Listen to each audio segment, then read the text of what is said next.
Hey, Chef Gill here. We're making from Olivelle a great recipe with meatballs. We're gonna make a red sauce with it too as well. But first we're gonna get the meatballs going because we have a pound of ground beef. We got a pound of ground pork. Both of them ground, got them in the supermarket all regular. We also have a third of a cup of grated onion. We also have some panko. That's the rough grind breadcrumbs. We also have Parmesan cheese. About a third of a cup of that. We have musuglio. This stuff is great. It is kind of a dried herb mixture, but it kind of expands when you have the moisture to it. So it's really good. Putting that in there as well for some flavoring. We also have the great dark balsamic, Olivelle balsamic. We also have the Olivelle garlic salts. Good stuff. Black garlic salts. That's all in there too. And we got to add an egg. Eggs got to go in there. So it's always good to have a binder when you're doing a meatball. What's going to happen here with these meatballs is we are going to be pan frying them kind of first. After we get them formed, we're going to pan fry them, and then we're going to make a red sauce, and then they're going to kind of cook in the red sauce and finish in the oven. So we're going to get this all mixed first. So we're going to start with forming our balls after we've made all the lovely mixture together. I use a scoop. You can use your hands. These are about 1.5 inches to 2 inches wide. You don't want to make them too big because they have to cook in the sauce. So after you form them, you're just going to roll them again and get them tight, just like that, all around, just like that. Get those all formed first before we're going to start pan frying them. It's time to cook the meatballs. I got Olivelle, garlic and herb olive oil. Great flavor. We have 2 tablespoons in the pan. We're heating that up. Doesn't have to be smoking hot, but it's got to be pretty hot because you want your meatballs to sear when they go into the pan.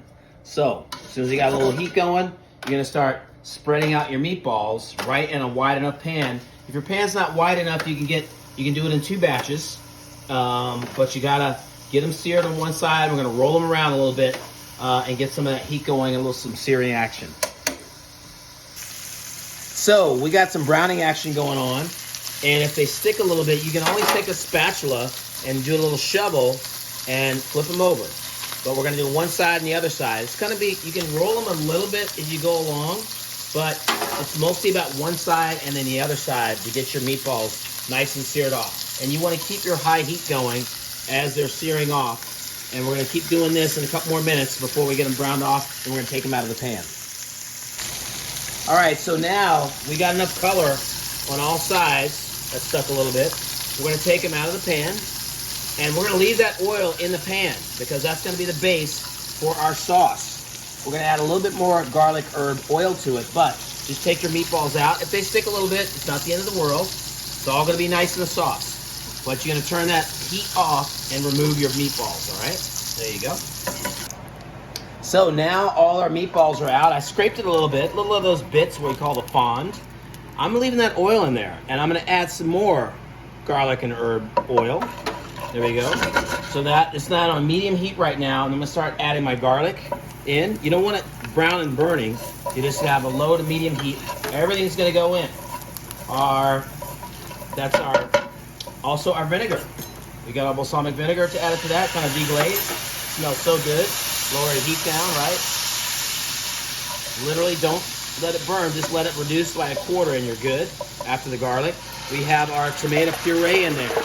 28 ounces of tomato puree. I'm gonna lower this way down. Stir that slowly. We're also gonna add water, like a 1/4 cup of water. Stir that around. We also have the tightener, which is our tomato paste. Ooh yeah. Tomato paste in there. Tighten it out, okay? That's our tomato paste. Stir that around. We also have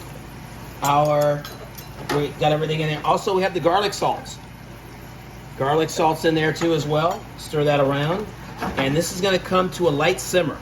So let this come to a simmer. Stir it all around. You wanna get all those lovely bits of flavor from the bottom. And we're doing great. We're also adding in musuglio, that flavoring, the dried herbs. It just really melds in and adds to the moisture as it's cooking. That's all mixed in really well, right? So now, check it out. Now we're gonna go, our meatballs are gonna go back into our sauce. All you gotta do is arrange those right there into the sauce. we have our oven preheated to 375. So that's all on. You know, if you have a convection fan, you do it at 350, but if you don't, you're gonna do 375. You got all the meatballs in there nice and snug. So once those are in, we're good. I'm not gonna cover it. I'm gonna let it go for about 15 minutes, and I'm gonna turn my meatballs around, and I'll check my temperature and how that's going. Right now, my oven's on 375, so I'm going in. All right, it's been 30 minutes. We're all set. We're gonna check it out. And careful, it's hot. We did a little bit of spooning some of the sauce over the meatballs halfway through, like after 15 minutes. But you can always do a little bit more. A little coating there on our nice tomato sauce that's thickened up, which is awesome. It smells great. So we're gonna come over here, and it's time to plate it up. You can plate it up for all your guests or in a platter, obviously. You know, this can go on top of pasta if you want, just by itself. It's up to you how you want to do it. But that's your sauce. And we're going to put about 3. Yeah, you have one more. Make it 5. There you go. So there's our sauce. Then Parmesan cheese as you like on the top. All the kind of shavings. You can use parsley. I got a little bit of a hand-picked basil to go with that. Fresh basil, or you can do fresh parsley, and you are all set. So great meatball recipe.